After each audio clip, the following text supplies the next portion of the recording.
আসসালামু আলাইকুম। ক্লাস 8, আশা করি তোমাদের সেকেন্ড অনলাইন ক্লাস টেস্ট সবার ভালো হয়েছে। আজ আমরা সেকেন্ড অনলাইন ক্লাস টেস্টের মডেল আনসার নিয়ে আলোচনায় থাকব। তোমাদের 3 ধরনের প্রশ্ন রাখা হয়েছিল। এর দাগের সঠিক উত্তর নির্বাচন, বি এর দাগের শূন্যস্থান পূরণ এবং সি এর দাগের অতি সংক্ষিপ্ত প্রশ্ন উত্তর, যে কোনো 6টি প্রশ্ন উত্তর করতে বলা হয়েছিল। দেখো, এর দাগের যে সঠিক উত্তর নির্বাচন সেটা নিয়ে আমরা আগে আলোচনায় থাকি। একের প্রশ্নটা দেখো, এর দাগের একের প্রশ্নটা ছিল যে লোক সংখ্যা ও দিন সংখ্যার মধ্যে সম্পর্কটি কি। আমরা সবাই জানি লোক সংখ্যার সঙ্গে দিন সংখ্যার সম্পর্কটা হচ্ছে ব্যস্ত সম্পর্ক। কারণ যদি কোনো একটা নির্দিষ্ট কাজ তোমরা লোক সংখ্যা যদি বাড়িয়ে দাও তাহলে সময় কম লাগবে, অথবা সময়টাকে যদি বাড়িয়ে দাও তাহলে লোক সংখ্যা কম লাগবে, অর্থাৎ একটা বাড়লে আর একটা কম লাগবে। এটাকে আমরা ব্যস্ত সম্পর্ক বলে থাকি। তাহলে আমাদের এর একের দাগের যে অঙ্কর উত্তর সেটা হলো ব্যস্ত সম্পর্ক।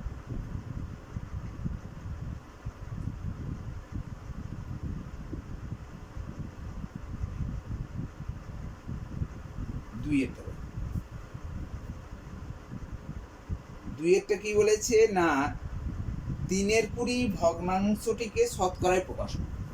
3/20 এটা একটা ভগ্নাংশ, একে আমরা যদি 100 দিয়ে গুণ করি তাহলে আমরা শতকরায় প্রকাশ করতে পারব। তাহলে 3/20 ভগ্নাংশকে 100 দিয়ে গুণ করা, শূন্য একটা কাটো, 2 একে 2, 5 10 সমান 15%। তাহলে 3/20কে শতকরায় প্রকাশ করলে হবে 15%। ঠিক আছে, তাহলে 2 এর উত্তরটা হবে 15%। 3-এর উত্তরটা এটা 2-এরটা হলো। 3-এরটা বলেছে 160 টাকার 35%। 160 টাকার মানে এর মানে গুণ, টাকার 35%, 60 টাকার 35%। তাহলে এই পার্সেন্টেজটাকে তুললে আমরা কি পেয়ে যাব? পার্সেন্ট তুলতে গেলে 100 দিয়ে ভাগ করতে হবে। পার্সেন্ট তৈরি করতে গেলে 100 দিয়ে গুণ করলাম, পার্সেন্ট তুলতে গেলে 100 দিয়ে ভাগ। দেখো, এই একটা শূন্য কাটো, 5 2 10, 5 2 10 8 2 5 একে 5, 5 7 35, 7 8 56 টাকা। দেখো এখানে হবে 56 টাকা উত্তর।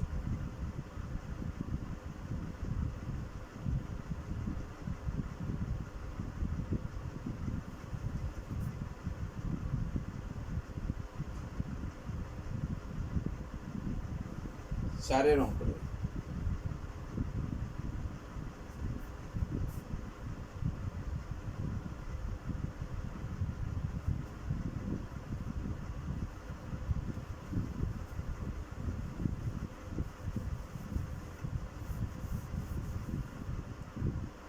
চারেরটা কি বলেছে দেখো, নিচের কোন সংখ্যাকে 20% বাড়ালে 72 হবে। সংখ্যাগুলো দেওয়া ছিল 50, 60, 70, 80। এই সংখ্যাগুলোর মধ্যে কোন সংখ্যাটাকে আমরা যদি 20% বাড়াই তাহলে 72 হবে।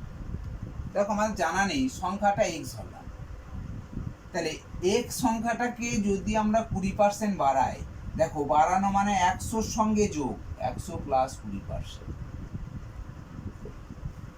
তাহলে সংখ্যাটা এক্স, তাহলে এক্স এর উপর 20% বাড়ানো হচ্ছে, মানে 100-র সঙ্গে 20 যোগ, এইটা সমান হবে 72।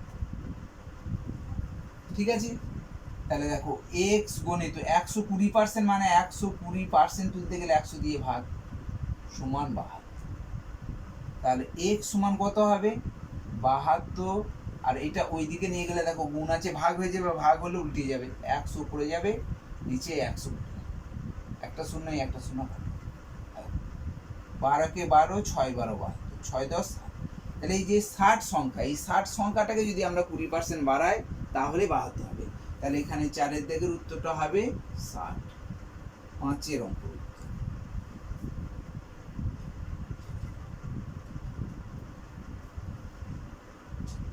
5-এর কি বলেছে? a স্কয়ার মাইনাস b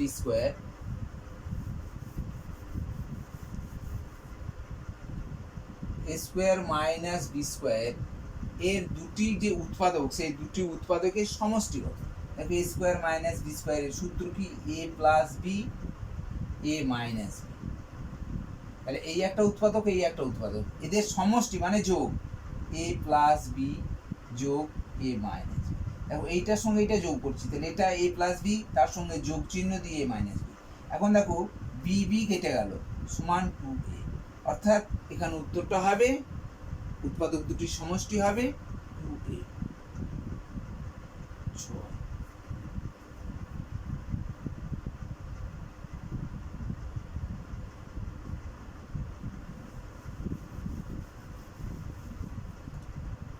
6-টা দেখো, বলছে একটি দ্বিপদী সংখ্যামালার উদাহরণ দাও। দেখো দ্বিপদী সংখ্যামালার উদাহরণ মানে দুটো মাত্র পদ থাকবে।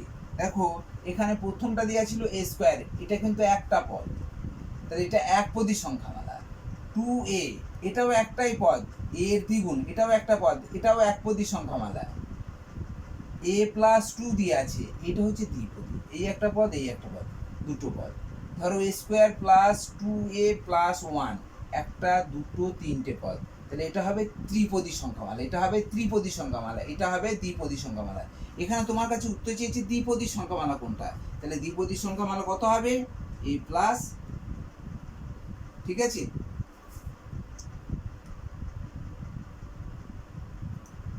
বুঝতে পেরেছো? এটা হলো একপদী সংখ্যামালা, একপদী, এটাও হবে একপদী, এটা হবে দ্বিপদী, এটা হবে ত্রিপদী। তো এখানে তোমাকে চেয়েছে দ্বিপদী সংখ্যামালা, তার মানে এটা।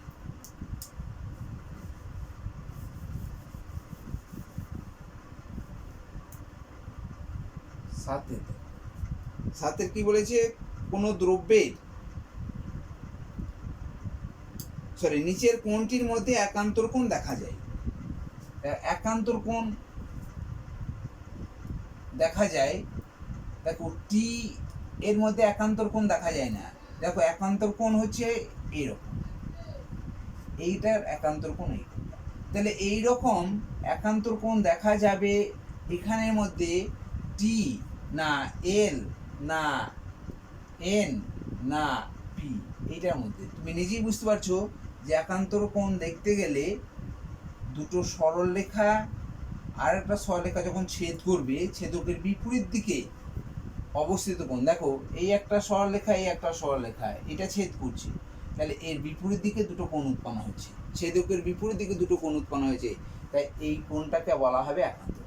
দেখো এখানে কোনো রকম ভাবে এই কোণটার সঙ্গে এই কোণটা একান্তর কোণ হতে পারে না, এটা একান্তর কোণ হতে পারে না, এটা তো হতেই পারে না। তাহলে একান্তর কোণ দেখা যাবে এন এর মধ্যে, জেড এর মধ্যে, এম এর মধ্যে, এম এর মধ্যেও আছে। দেখো এইটা, এই সরলরেখাটা, এইটা, এই কোণটার সঙ্গে এই কোণটা, এগুলোর মধ্যে একান্তর কোণ দেখা যায়। তাহলে এখানে কি উত্তর হবে? এন এর মধ্যে একান্তর কোণ দেখা যায়। সাতেরটা উত্তর হবে এন। তাহলে এর দাগে উত্তরগুলো তোমরা আরেকবার মিলিয়ে নেবে। এর একের উত্তরটা হবে ব্যস্ত সম্পর্ক, দুইয়েরটা হবে 15%, তিনেরটা হবে 56 টাকা, চারেরটা হবে 60, পাঁচেরটা হবে 2a, ছয়েরটা হবে a প্লাস 2, সাতেরটা হবে এন। ঠিক আছে, এবার দেখো শূন্যস্থান পূরণ। শূন্যস্থান পূরণ বি এর দাগের অঙ্কগুলো আছে, শূন্যস্থান পূরণগুলো দেখে নাও একটু। বি এর দাগের শূন্যস্থান, শূন্যস্থানে একের প্রশ্ন কি দেওয়া আছে?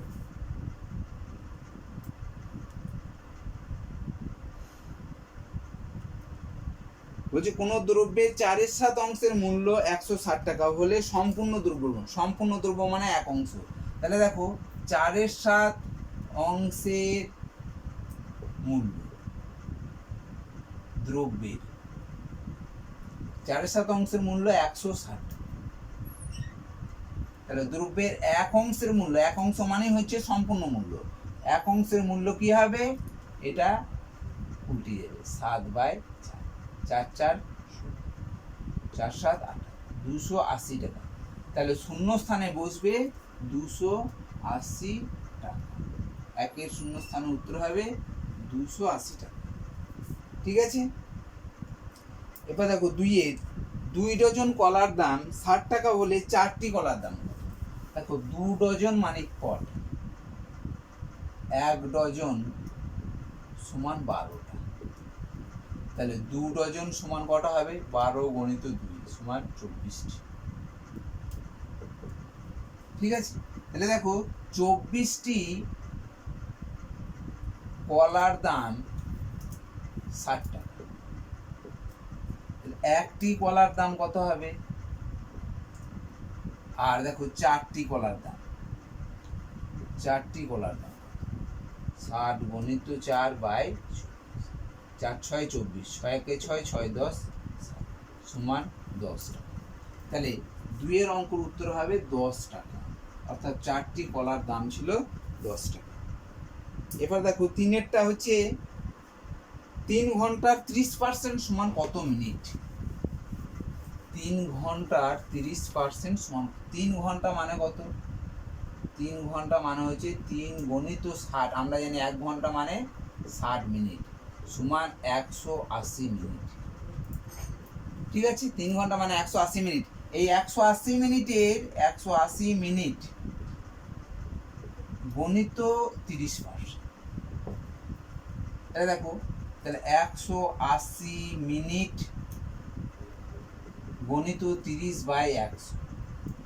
দেখো দুটো উপরে শূন্য, নিচে দুটো শূন্য কেটে দাও, 3 3 18 কত, 54।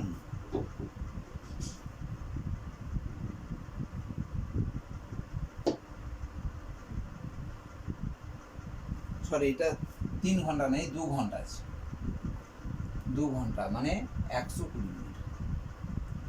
ঠিক আছে, তাহলে 120 মিনিটের 30%, 3 × 36 মিনিট হবে।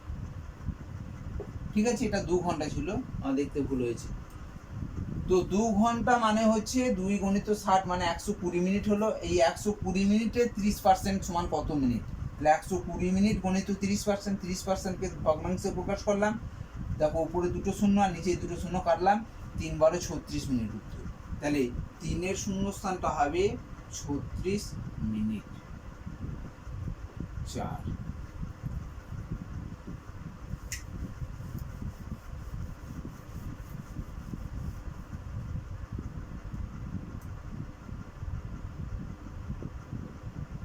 যারা দেখো x² +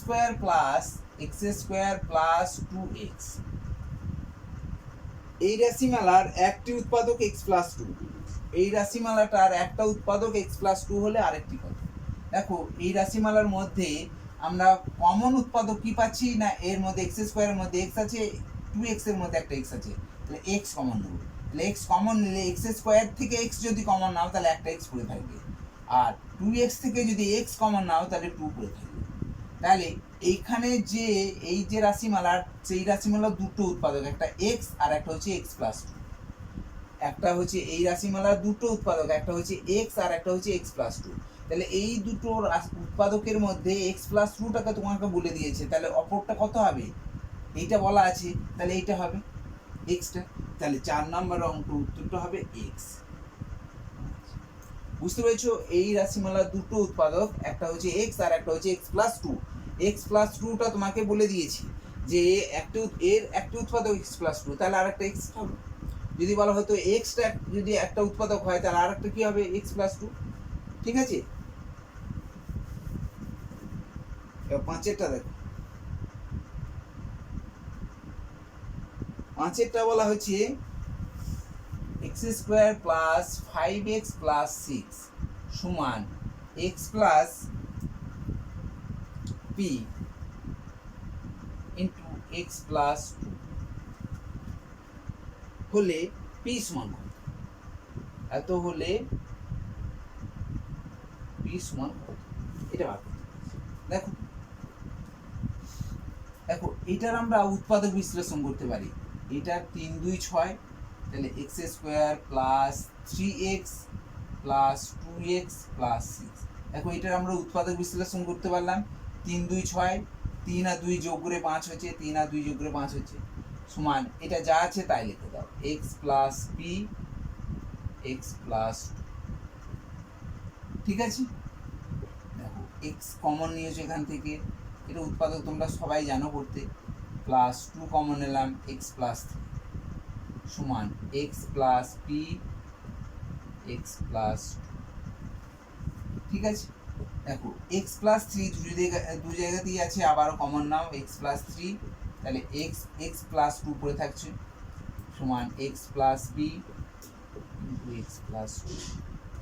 দেখো এই উৎপাদক দুটো আর এই উৎপাদক দুটো সমান আছে, তাহলে সমান উৎপাদকগুলো কেটে দাও, এক্স প্লাস 2 এক্স প্লাস 2 কেটে দাও, তাহলে এক্স প্লাস 3 সমান এক্স প্লাস 3 সমান এক্স প্লাস পি। দেখো এই এর মধ্যেও সমান আছে, চলে আসি এক্স কেটে দাও, তাহলে পি সমান কত, পি সমান 3, ঠিক আছে। প্লাস 3 প্লাস না লিখলেও চলবে, মাইনাস হলে অবশ্যই মাইনাস লিখতে, তাহলে পি সমান কত হবে, পি এর মানটা কত হবে 3, ঠিক আছে। এবার দেখো 6-এরটা দেখো,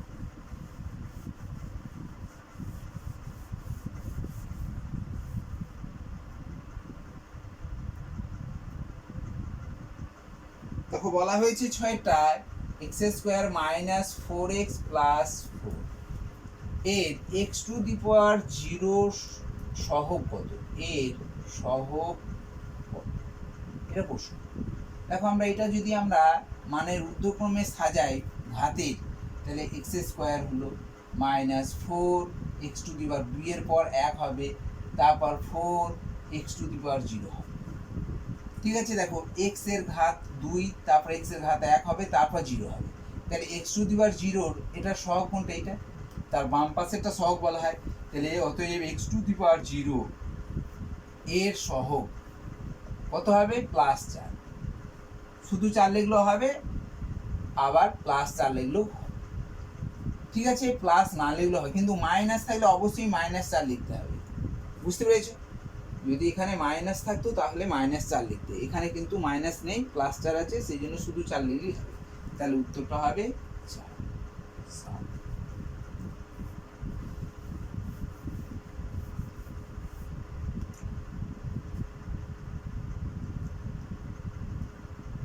সামন্তরিকের একটি কোণ সমকোণ হলে তাকে ড্যাশ বলে। এটা একটা সামন্তরিক, এরকম একটা ধরো সামন্তরিক, এই সামন্তরিকটার যখন একটা কোণ 90 ডিগ্রি হয়ে যাবে, এই কোণটা যখন 90 ডিগ্রি হয়ে যাবে, তখন দেখা যাবে প্রত্যেকটা কোণই 90 ডিগ্রি। এই কোণটা যখন 90 ডিগ্রি হচ্ছে, তখন সামন্তরিকে এখানে যদি 90 ডিগ্রি কোণ উৎপন্ন হয়ে যায়, প্রত্যেকটা কোণই 90 ডিগ্রি হয়ে যাবে, তখন সেটাকে আমরা আয়তক্ষেত্র বলি। এটা আমাদের সবার জানা আছে, তাই তো, আয়তক্ষেত্র হয়ে যাবে। তাহলে 7 নম্বরটা হবে আয়তক্ষেত্র। দেখো বি এর দাগে শূন্যস্থানে প্রশ্নের উত্তরগুলো দেখো, 1-এরটা হবে 280 টাকা, 2-এরটা হবে 10 টাকা, 3-এরটা 36 মিনিট, 4-এরটা x, 5-এরটা 3, 6-এরটা 4, আর 7-এরটা হবে আয়তক্ষেত্র। এবার থাকছে সি এর দাগে অতি সংক্ষিপ্ত প্রশ্ন, অতি সংক্ষিপ্ত প্রশ্ন উত্তরগুলো দেখো। সি এর দাগের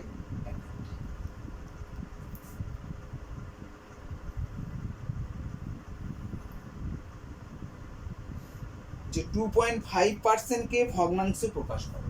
দেখো 2.5% এটাকে ভগ্নাংশে প্রকাশ করো, তাহলে আমরা কি বলেছিলাম, দশমিকটা আগে তুলো, তাহলে 25/10 হলো, ঠিক আছে। এবার এই পার্সেন্টেজটা তুলো, তার মানে তলায় 100 দিয়ে হবে, ঠিক আছে। দেখো 5 5 25, 5 2 10, আবার 5 দিয়ে কাটো, 5 1 5, 5 2 10 সমান 1 40। ভগ্নাংশটা কত হবে, 1 40, 2 বুঝতে পারছি এটা।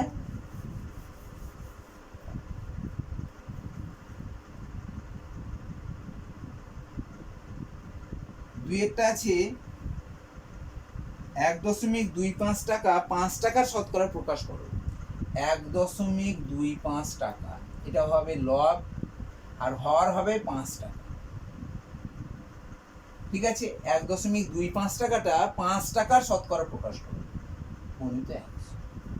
এবার দেখো টাকা টাকা কেটে দাও, 5 একে 5, 5 20 100। তাহলে 1.25কে 20 দিয়ে যদি গুণ করো দেখবে 25। 1 এখানে 2 দিয়ে গুণ করে দাও, একটা শূন্য না, 2 5 10, 12 2 24, এখানে 25। দশমিক পর দুটো সংখ্যা আছে, দশমিক পর দুটো সংখ্যা, তার মানে 2 ঘর দশমিক চলে আসবে, সমান 25%। ঠিক আছে, অতএব 2-এরটা হবে 25%, 3-এরটা।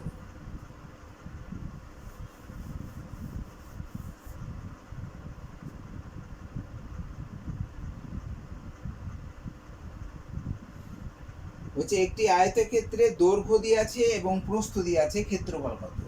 দেখো ক্ষেত্রফল মানে কি, আমরা জানি ক্ষেত্রফল মানে হচ্ছে দৈর্ঘ্য গণিত প্রস্থ, দৈর্ঘ্য গণিত প্রস্থ। দেখো দৈর্ঘ্যটা দিয়ে আছে 2 + x একক, আর প্রস্থটা দিয়ে আছে 2 - x একক, তাহলে ক্ষেত্রফলের একক হবে বর্গ একক। তার মানে হচ্ছে দেখো a + b a - b সূত্র হয়ে যাচ্ছে, তাহলে a square minus B square, a + b a - b, তার মানে square minus B square, square মানে 4 মাইনাস x স্কয়ার, এত বর্গ একক। অর্থাৎ উত্তরটা হবে 4 - x স্কয়ার বর্গ একক। 4-এটা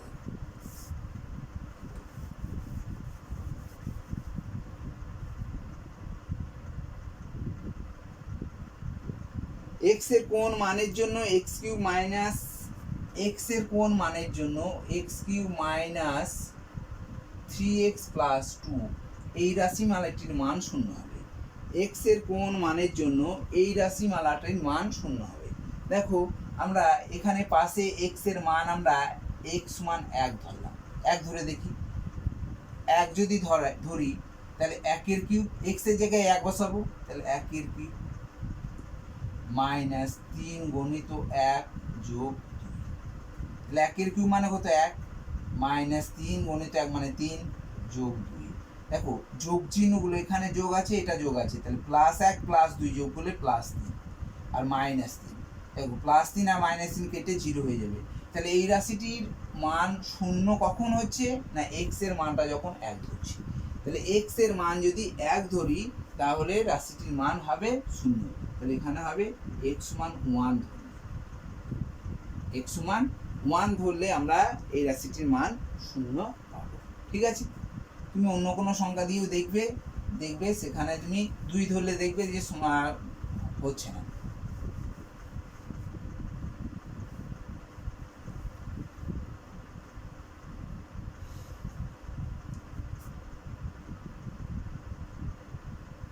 দেখো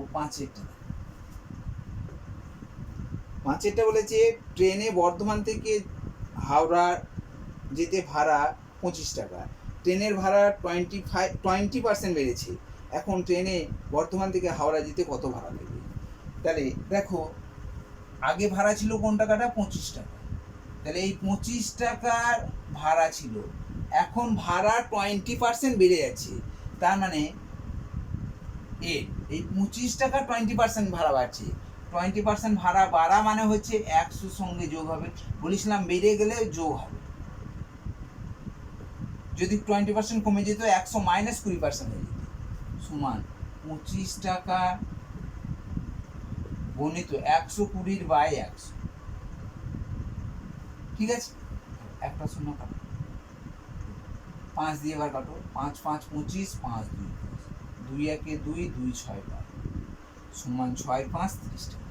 তাহলে এখন তুমি বর্ধমান থেকে হাওড়া যেতে ভাড়া লাগবে তোমাকে 30 টাকা, তাহলে উত্তর হবে 30 টাকা, 6 টাকা।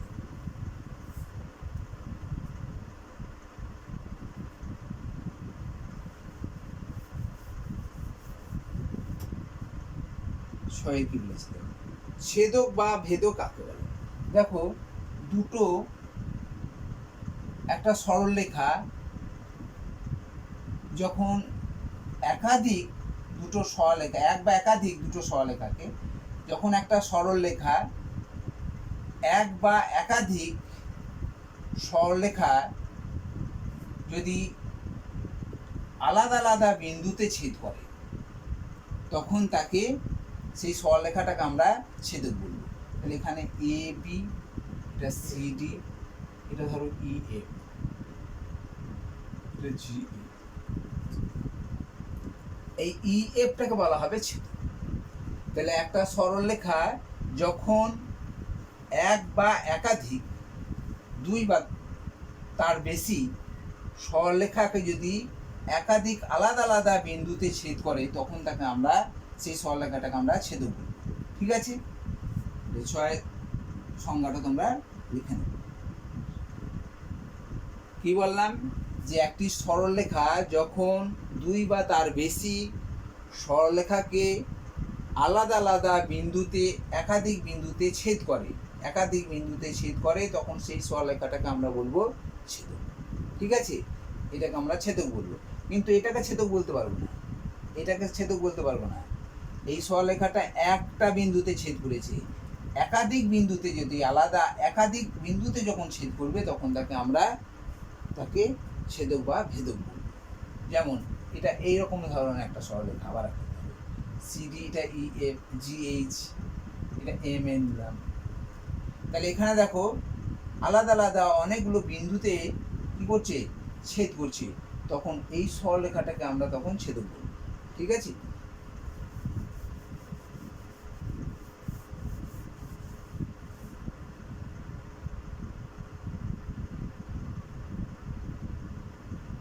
দেখো এবিসিডি একটি সামান্তরিক, এবিসিডি একটি সামান্তরিক, এ বি সি ডি সামান্তরিক, যার এ কোণটা 60 ডিগ্রি, এটা 60 ডিগ্রি। তাহলে এই বি কোণটা, দেখো আমাদের জানা আছে যে সামান্তরিকের বিপরীত কোণগুলো হচ্ছে সমান। তাহলে এই কোণটা যদি 60 ডিগ্রি হয়, এই সি কোণটা 60 ডিগ্রি হয়। কিন্তু এ কোণ আর বি কোণ, এই দুটো কোণের যোগফল, এই দুটো কোণের যোগফল হবে 180 ডিগ্রি। দেখো একটা সরলরেখার উপর যদি দুটো সরলরেখায় সমান্তরাল থাকে, এই সরলরেখাটা সমান্তরাল, ধরো একটা সরলরেখার উপর এখানে 90 ডিগ্রি কোণ উৎপন্ন হয়েছে, এটাও 90 ডিগ্রি কোণ, তাহলে দুটো কোণে 90 ডিগ্রি, তাহলে এই দুটো সরলরেখায় কি হচ্ছে, তারা সমান্তরাল হচ্ছে। তাহলে একটা সরলরেখার উপর যদি দুটো সমান্তরাল সরলরেখা থাকে, তাহলে যে কোণ দুটো উৎপন্ন হবে, অন্তস্থ কোণ, সেই দুটো কোণের যোগফল 180 ডিগ্রি হবে। তাহলে দেখো এই যে সরলরেখাটা আছে, এই সরলরেখাটা, এই দুটো দেখো সামুদ্রিকের এই বাহুটা আর এই বাহুটা কি হচ্ছে, সমান্তরাল, আর এইটা তার ছেদক। তাহলে এই ছেদকের একই পাশে দেখো এই দুটো কোণ, অন্তস্থ কোণ দুটোকে আমরা যোগফল জানি 180 ডিগ্রি। তাহলে এদের মধ্যে এ কোণটা 60 ডিগ্রি দিয়ে আছে, তাহলে বি কোণটার যোগফল কত হবে, কোণ এ কোণ আর কোণ বি কোণ, এদের যোগফলটা হবে 180 ডিগ্রি। তার মধ্যে এ কোণটা 60 ডিগ্রি বলে দিয়েছে, তাহলে বি কোণটা বার করতে হবে 180। তাহলে কোণ বি সমান কত, 180 ডিগ্রি মাইনাস 60 ডিগ্রি সমান 100 ডিগ্রি। তার মানে বি কোণটা হবে 100 ডিগ্রি। তাহলে কোণ বি সমান 100 ডিগ্রি। ঠিক আছে, আবার দেখো এই বি কোণের সঙ্গে সি কোণ, এই দুটো কোণের যোগফল হবে 180 ডিগ্রি, কারণ A B R C D তখন সমান্তরাল, আর বি সিটা তখন তাদের ছেদক। তাহলে ছেদকের অন্তস্থ কোণ দুটোর যোগফল কি হবে, ছেদকের একই পাশে অন্তস্থ কোণ দুটোর যোগফল হবে 180 ডিগ্রি। তাহলে দেখো এই কোণটা 120, তাহলে এটা 160, তাহলে এই দুটো কোণের যোগফল 180 ডিগ্রি হচ্ছে। এখন এই কোণটা যদি 120 হয়, তাহলে এই কোণটাও হবে 120 ডিগ্রি, কারণ আমরা জানি সামুদ্রিকের বিপরীত কোণগুলো কি, সমান। ঠিক আছে, তাহলে দেখো সি এর দাগের অঙ্কর উত্তরগুলো দেখো, আবার বলছি, একেরটা 1 40, দুইয়েরটা হচ্ছে 25%, তিনেরটা হচ্ছে 4 - x², চারেরটা x এর মান 1 ধরলে রাশিমানটির মান 0 হবে, পাঁচেরটা 30 টাকা, ছয়েরটা হচ্ছে ভেদক বা ছেদক কাকে বলে সেটা তোমাদের বলে দিলাম, সেটা তোমরা একটু ভালো করে শুনবে, আর সাতেরটা হচ্ছে বি এর মান হচ্ছে 120 ডিগ্রি। ঠিক আছে, এগুলো তোমরা ভালো করে উত্তরগুলো মিলিয়ে দেখে নেবে, তাহলে তোমরা নিজেরাই বুঝতে পারবে যে এই পরীক্ষায় আমরা কত পেতে পারি। ঠিক আছে, তাহলে তোমরা অবশ্যই জানতে পারবে যে তোমরা নিজে নিজেই খাতা দেখে বুঝতে পারবে যে তোমরা কত নম্বর পেতে পারবে। ঠিক আছে, আমরা সামনের ক্লাসে তোমাদের শতকরার যে অঙ্কগুলো আছে সেই অঙ্কগুলো নিয়ে আমরা সামনের ক্লাসে আলোচনা করব।